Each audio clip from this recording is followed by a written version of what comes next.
On va passer maintenant à un autre sujet et une autre activité de l'EFS, c'est la bioproduction.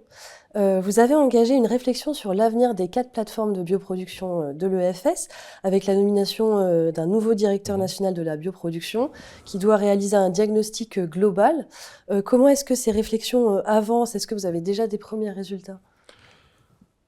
Alors effectivement, la bioproduction, c'est une activité souvent moins connue de Mhm. l'EFS et qui pourtant est inscrite dans son histoire puisque l'EFS, c'est l'expertise de la cellule sanguine pour soigner.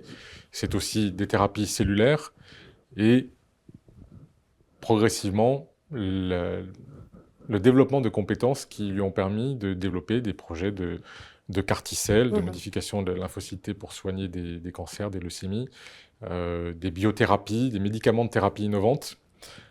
Donc dans 4 plateformes à Nantes, Créteil, Saint-Imier, près de Grenoble et à Besançon, qui aujourd'hui fonctionnent de façon un peu trop séparée. Et donc j'ai souhaité la mise en place de cette direction nationale pour avoir un regard global, un pilotage partagé de ces plateformes et aussi travailler sur l'optimisation, sur la meilleure utilisation possible de notre outil, puisque nous avons des salles blanches pour produire ces, ces projets de médicaments de thérapie innovantes.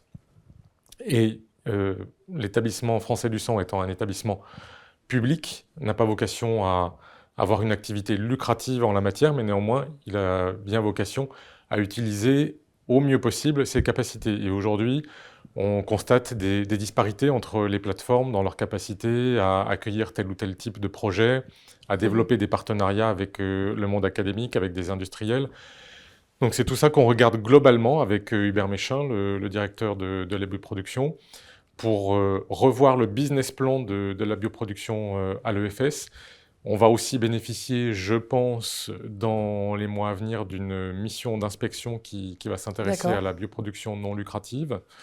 Et donc, c'est un travail que j'appelais de mes voeux aussi pour nous aider à améliorer la contribution de l'EFS à l'organisation de la bioproduction en France Qui va vous accompagner à faire ce diagnostic aussi, bah, qui va vous aider? voilà, qui va compléter le D'accord. diagnostic dans notre pays parce que l'enjeu, c'est d'assurer demain, et c'est ce dans quoi nous sommes pleinement engagés, la capacité à apporter aux patients, au-delà de la transfusion, bah, les biothérapies dont ils auront besoin, cette médecine de plus en plus personnalisée pour soigner des maladies extrêmement graves qu'on ne soignait pas aussi bien il y a encore quelques années, avec des coûts de traitement qui, si on les importe, sont extrêmement élevés et difficilement soutenables à terme pour notre système de sécurité sociale.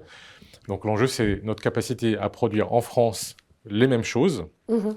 puisqu'on a les compétences, mais à un coût qui soit beaucoup plus soutenable pour notre modèle social. Et donc ça, ce sont les compétences et les capacités que nous mettons à disposition, qu'on souhaite optimiser à la fois au sein de l'EFE, donc ça c'est le travail que j'ai engagé, et puis ensuite on est à disposition de l'État et des objectifs stratégiques qu'il nous fixera et que nous partagerons.